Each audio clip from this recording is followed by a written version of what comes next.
On this episode of AV Week, we kick off 2017 with some business and sales advice from good friend Ian Altman. Ian is a best-selling author of his book, Same Side Selling, also writes for Inc., Forbes, as a speaker in his own right, and spoke at the AV Executive Conference. We're going to be talking about how mergers and acquisitions can impact customers as well as employees, and what are the one or two things you can do this month to impact your business. All that and more next on AV Week. The network for the AV industry.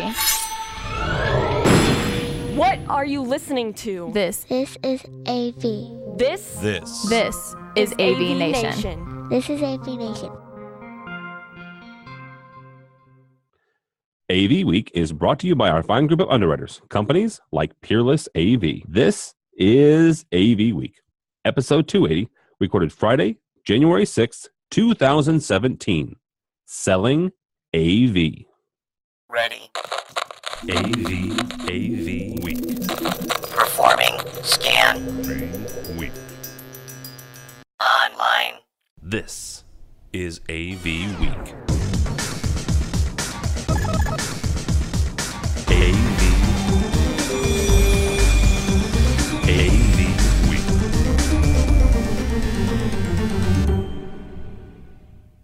This is AV Week, your weekly wrap-up of audio-visual news and information. My name is Tim Albright. I am your host. Typically, we'd start out the new year with a roundup of the news and everything, but I wanted to do something different, and my guest was gracious enough with his time to allow us to do so. His name is Ian Altman. If you were an attendee at the AV Executive Conference, you heard him speak. He's a best-selling author of this very book that I am a big fan of, Same Side Selling, right there. He's written for Forbes, Inc., has an own podcast called Grow My Revenue. He's a speaker. He's a sales consultant. He's just a very fantastic human being. Hello, sir. How are you? Fantastic human being. I thought you had me confused with somebody else, Tim. Oh, you're a good guy. Thanks for having me here. Absolutely, sir. Absolutely. So here's the whole point here, right? I emailed Ian and again, very gracious with his time today.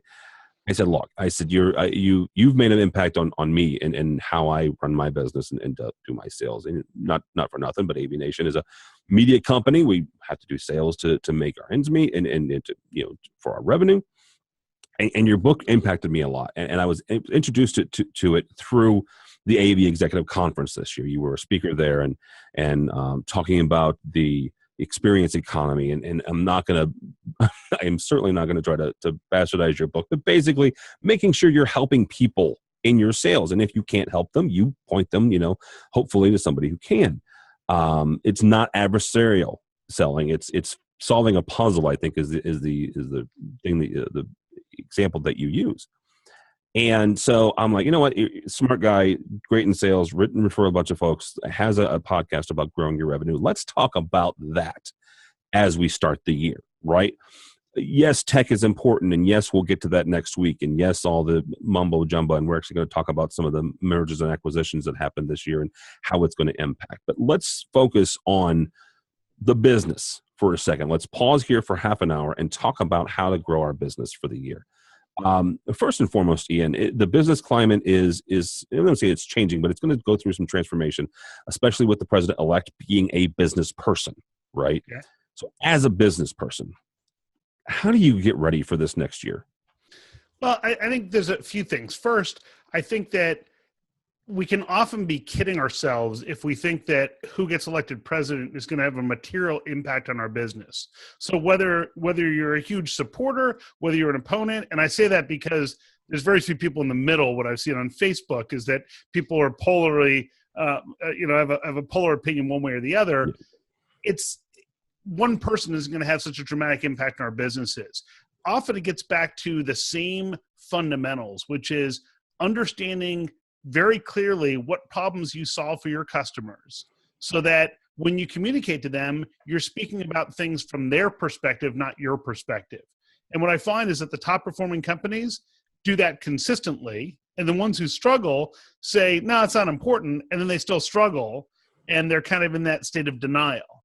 And so the more you can describe things from your customer's perspective and what matters to them, the greater impact you can have. Okay, so that's a great point. That's a great idea. How do I do that? right? Because if you can't read minds, and I've told my wife for 12 years I can't read minds. How do you find your customer's perspective? Well, so part of it is going through an exercise. A good friend of mine, Bob London, coined this term, the elevator rant.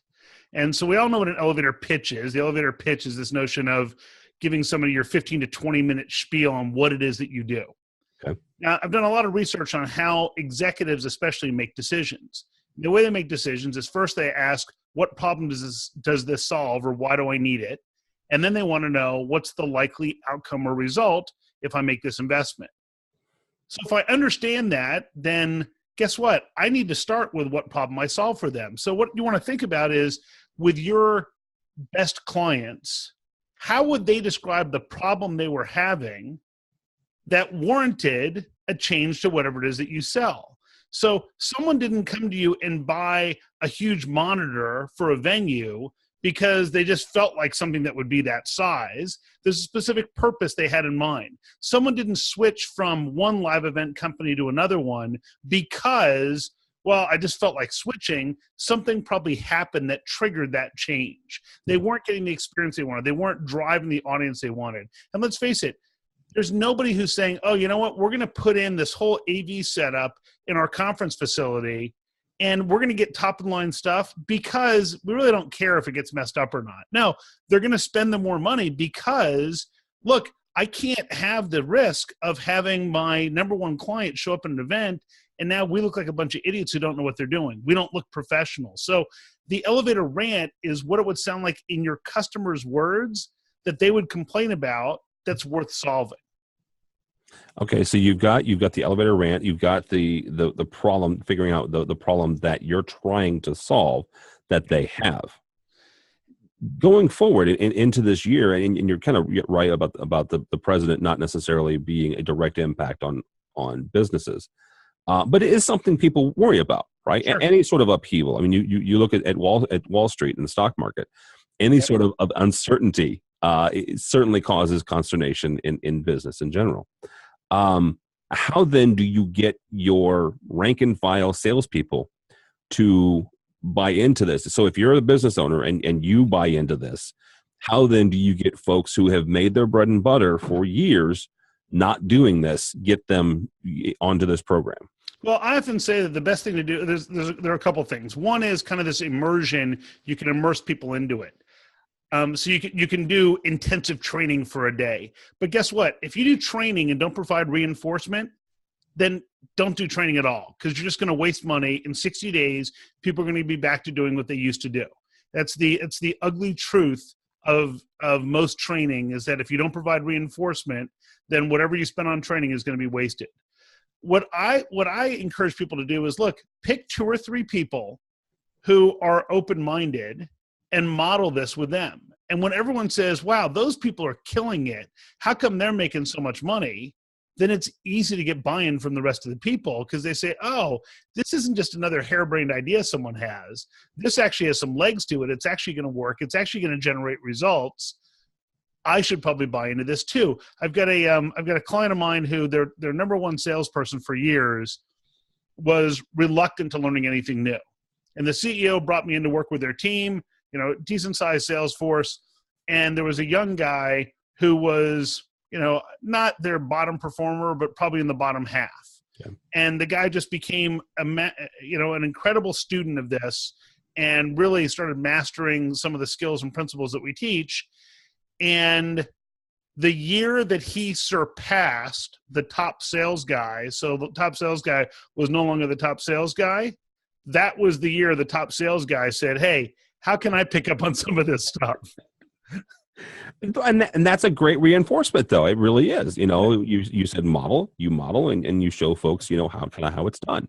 Well, and the interesting part of this was that as I was talking to the CEO, he says, well, this one guy, he doesn't want to sign on to this. So how do we force him to do it? I said, you don't.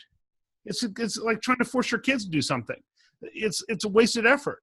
Focus on the people you can have an impact for. What I always say is, look, when I do a program for a company, I know that 100% of the people aren't going to get it. But if 40% of your team is 25% better, That's pretty damn good. And then if the other people start picking up on it, that's great. And guess what? You're also going to discover that some people maybe shouldn't be on that team. And that's okay too. So speaking of that, in any new program, whether it's yours or somebody else's, what is a good goal for buy-in and for not attrition, but for the folks to kind of jump on board? You know what? There's not really a hard and fast rule. It depends on the organization. So if you have a highly engaged sales force already, and if you have a team, and by the way, when I say sales force, it might be people who don't even identify as being salespeople. So one of the things I talked about at the Audiovisual Executive Conference was this notion that your customers actually want to speak to subject matter experts more than they want traditional salespeople. So we need to make sure that we're always delivering industry value to the end customer and not just serving our own interests in trying to sell things. So if I've got highly engaged people, I'm probably going to have better than 80% engagement because they're already engaged, they're already actively learning. If I haven't invested over the years in building the skills of my team, then they're probably going to perceive anything new as just a flash in the pan. Oh yeah, this will pass. 2 weeks from now, we'll be on to something else. So I don't really need to focus on it. I'm always a big fan of if I'm working with an organization and there isn't buy-in at the most senior level, I just won't work with them. Yeah. Because I know that it's going to be a wasted result. It's going to be a wasted effort. They're not going to see results. And for me, and this is something that I teach my clients to do also, if you are not confident that you can deliver results for that customer, you shouldn't be taking the job. So Agreed. don't do work for somebody if you can't deliver the results. So if I can see that they're already set up for failure, I'm not showing up because I don't want someone to pay me and not get results. If they're paying me, I want to make sure they can get results or it's not a good deal for anybody. Yeah, absolutely. Speaking of the AV Executive Conference, you mentioned a second ago, you were one of the speakers. If somebody didn't go, for whatever reason, and this is a little probably unfair because you were the speaker, but what was your biggest takeaway? What do you hope someone's biggest takeaway was from that talk? Well, I mean, so the takeaway from my talk or from the overall conference? From your talk specifically, but yeah, sure, the overall conference. Well, so the overall conference, my biggest takeaway as someone who, as a speaker, kind of got to observe it was the beauty of people who on, the following week and the prior week, those people were competitors. When they all come into the room together, everyone's trying to improve the industry overall. So there was very open and honest exchange of information and things about here are things that we can do to improve the overall industry and results for our customers. And that's not something you see at every event. So it was really refreshing to see people at a senior level come in and have really thoughtful conversations about what they should be doing differently in the industry. So from an industry perspective, I thought it was an incredibly well-run event. The feedback that I heard from people was certainly very positive, and I'm sure it's going to have a long run of success for future events. In terms of, in my session, a lot of what I talk about is modernizing sales and marketing, meaning the way that we did things 10 years ago and even 5 years ago may not resonate with today's customers, and it's certainly not going to resonate with tomorrow's customers. And though in sales, we tend to plot out a very linear pattern for a sales process. If you ask a typical salesperson, what are the steps in the customer's process? Lay out the sales steps for me. They'll say, oh, well, we have them labeled. We have stage 1 to stage 5. And stage 1 is initial interest. And stage 2 is qualification. And stage 3, and they'll lay out the steps. Unfortunately, if you asked your customers, they wouldn't label the same steps. Because your customer would say, yeah, well, it's not really linear. We don't really do step 1 to 5. We kind of have this whole matrix of stuff all over the place. And it's your job as a salesperson to figure out where we are. Yeah. Well, what I try to do is cut through all that and say, okay, what do you really need to understand to be able to have a meeting with somebody and know whether it was a meaningful meeting or if it was just a nice interaction with somebody, the way you would describe a good date. And so there's a difference between, when your typical salesperson goes out and meets with a client and someone says, how was the meeting? They say, oh, it was fantastic. Really, what made it great? Well, we were supposed to only meet for about 20 minutes. We ended up meeting for an hour and a half. And then we got along really well, and we've agreed to talk again next week, which is the same way you would describe a good date. Yeah. But it has nothing to do with, is there a good fit for their business needs versus what we offer? And so we give people a whole matrix that's just 4 quadrants, and here's the information you want to collect in a meeting. You can do it in a totally non-confrontational, non-adversarial way to find out if there's a good fit between what they're trying to do and what you offer. That makes sense. One thing I wanted to touch on is not just specifically in AV, although it did happen in AV a lot, was mergers and acquisitions. I could probably spend the next half an hour going over which ones happened in AV. But you had a number of them. You had not the interest, but the expansion of financial investment firms getting into the industry. AVISPL, which is a very large organization in our industry, was purchased by a investment firm. They went on to purchase another shop. The biggest one, though, is Samsung and Harman. Samsung purchasing Harman for a few $1 billion. When stuff like this happens, Ian, talk for a second about how that impacts not just the employees, because that's important, but also their customers. Okay. So the first thing, there's a couple things. I'm glad we start with the customer side, because what I'd love to do is talk first about how this impacts the customer, and then we can talk about how the sales organizations need to adapt when these things happen. So first, from the customer perspective, think about it. Well, this big investment banking firm just bought so-and-so. Yeah. So what are you thinking as the customer? You're thinking, well, are they going to still maintain the same level of support? Are they still going to have the same products? Are they going to commit the same to R&D? Are they going to increase all the prices? Are they no longer going to be responsive? Are they no longer going to be competitive? Are they going to be more responsive and more competitive? It's all these things that are going through your head as a customer. The smart businesses, what they'll do is say, here are all the questions that are going through our customers' minds. The first thing I'm going to do is I'm going to create an FAQ section that says, so we just did this merger, and you're probably wondering things like this, and that. Let me address those for you, because like you mentioned before, when there's uncertainty, markets respond. You're trying to minimize uncertainty, because guess what? Your competitor is going to say, oh, those guys are so distracted with this merger that they can't possibly service your needs, so we can. Yeah. But what if you had an FAQ that said, well, gee, with this merger, is my support going to go down? Actually, we just invested X dollars, and as part of that, we're increasing our support staff by 27%, because we want to make sure that when you call in, this happens and that happens. Well, now the customer says, wow, that merger was really good for us. But if you don't tell them, they're going to assume it's bad for them. So they're gonna all automatically default to the most pessimistic view of anything like that. Somebody will.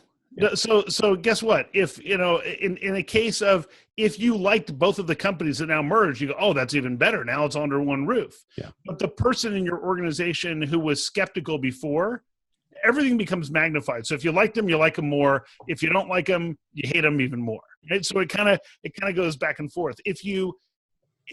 So over communicating is the goal at that point. That says, look, I want to think about all the things people could be concerned about, and I want to address them in black and white on our website. I want to have a little video that summarizes it, whether it's video, text, audio, all the above.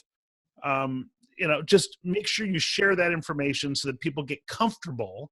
That says, wow, okay, I get it. Here's what this means for me, because they don't really care what it means for you. They just care what it means for them. And so we need to have that perspective. So, I think from that customer perspective, that's the big change. So you made a comment, that you made a statement there. Is there such a thing as over communicating to a client? Theoretically, like, for example, if you start reading into things, well, and you might also be wondering, that product I bought 15 years ago that had a 20-year guarantee, like, look, that's irrelevant, Yeah. Right? You want to communicate about the things that are the here and now and that are going to be top of mind. So if you're not hearing about it, you don't need to plant seeds. It says, well, but what's this going to mean 50 years from now? Well, no one's thinking that but you. So you can just keep quiet on that. But in general, let's put it this way. I haven't seen any companies over communicate, but I've seen many under communicate. Okay. All right, then that's fair. That's fair. So we talked about the customers now for the employees, right? Yeah. And because here's the thing, and you touched on it a little bit, because they're going to be some of the ones answering some of those questions. Let's be frank. Whether they are friends in the industry or they just happen to be, they're the business contact. These are the folks. These are the frontline folks who are going to carry the water for this merger or acquisition. So how do they handle that? Well, so there's two sides of it. So first is that communication we talked about to customers also needs to go to your team. So your team needs to know, look, here are the questions you're probably going to be asked, and here's the way we'd like you to answer those. And if you're not comfortable with any of these answers, please talk to your manager, let us know, because we want to make sure that you're 100% on board with these answers. Because if they're just reading the script but they don't believe it, you and I are going to know it. But if they believe it, then it works. So, for example, the company might say, well, and we're doubling down on service. We're going to provide better service. But if you don't see evidence of that as an employee, you're like, oh, they're just giving us lip service. I don't believe it. But if you had an opportunity to question it, you'd say, well, I'm not seeing any changes. What am I missing? And management says, oh, actually, we just opened up these 2 call centers. So not in your location, but these other 2 facilities. That's what we're doing. They're going to be on board over the next 45 days. Here's that we're going to be segmented to be most responsive. And they go, oh, that's a great story. And now when they talk to customers, they're enthusiastic. But the communication side, it's usually, okay, so should we communicate to our customers or should we communicate to our employees and then have our employees communicate to the customers? And the answer is yes. So use all channels available to make sure that you're communicating a clear message. Now, why do most organizations go through a merger acquisition? Well, there's somebody sitting in an ivory tower somewhere that says, you know what? Right now, we sell products X and Y, and these other guys sell products A, B, and C. And if we do an acquisition, then everybody who's selling X and Y will also sell A, B, and C, and everybody selling A, B, and C will also sell X and Y. And the reason why most mergers fail is because the organizations are not effective in cross-selling different products across the organization. So this is a little bit of a callback to the earlier part of our discussion. The reason why is that people understand what their products do, but they don't understand what symptoms to look for that necessitate that product or service. So if within each organization you can effectively communicate, here are the problems that we solve, here are the symptoms that customers would be having, that's an indicator. By the way, those of you selling A, B, and C, here are the indicators of why you would need X or Y. Here is the problem that A, B, and C solves, so you people on the X, Y side now know who to look for in that environment. So you can't just walk in and say, oh, well, so now we offer screens too, or now we offer control units. Okay, you can't walk in and go, so you guys need a control unit? I mean, that's not going to work. But if you said, look, I noticed that you bought 17 of these monitors. Some of our clients tell us that it's complicated to control these. They wish you had a central place to do that. And we hadn't even mentioned it before. How do you guys deal with that today? They go, oh man, yeah, I wish we had that. Oh, well, this company we just merged with, they offer that. And I'm happy to bring someone in to talk to you about it. A subject matter expert who can explain why you're going to need that. Yeah, absolutely. Yeah, and that right there is a really great analogy, specifically about the Samsung Harman deal, because the running joke in the industry, especially the folks that have friends at Harman, is you guys sell everything except for displays. Well, now they have access to displays, at least ostensibly. So, all right, as we kind of wrap up here, you're sitting here at the first of the year. You're looking at your business. You're looking at your pro forma for the next 18 months. You're looking at the numbers for the next year. What's 1 or 2 things that, as a business person, that they can do, that I can do, to immediately impact change in our business starting in this new year? The biggest thing I would tell people to do is go deep rather than wide. What I mean is, don't think about how could I do more, meaning a spread of things, but think instead, where can I add the greatest value in a specific industry, in a niche, in a certain type of application? Like, for example, let's say that you implement AV systems in an organization and you've done a lot of different industries. I would pick the one that is the most complex, that generally people in your industry hate doing the most because it requires the most attention to detail. And if you've done those successfully, focus there, because most of your competitors can be like, oh, it's a medical facility, that's a pain in the neck, or oh, it's a courtroom, whatever it happens to be. Focus there, and you'll see that when you double down on niche expertise, that your customers tend to respond. Because all of a sudden what happens is they say, oh, well, there's a whole bunch of people who can do anything or anything to everybody. But these people are experts in this one area. So if I happen to have a need in that one area, those are the people I want to go with. And it sounds counterintuitive because you think, well, I want to grow, so I need to get my tentacles out there further. And the reality is when you go deep, you deliver that expertise. And when the customer wants a subject matter expert, you pass the test. All right, that makes sense. Mr. Ian Altman, thank you so much. If you're interested in finding out more about Ian, he has a website, ianaltman.com. Also has a really great podcast. Thank you so much, sir. My pleasure, Tim. Thanks for having me. Absolutely. For more information about us and AVNation, you can go by the website, avnation.tv, avnation.tv. You'll find this program, a host of others. We're getting our stuff and our gear and our team ready for ISE, which is in Amsterdam in about 6 weeks from now. So check it out, avnation.tv, avnation.tv. Thanks so much for listening. Thanks so much for watching. This has been AV Week.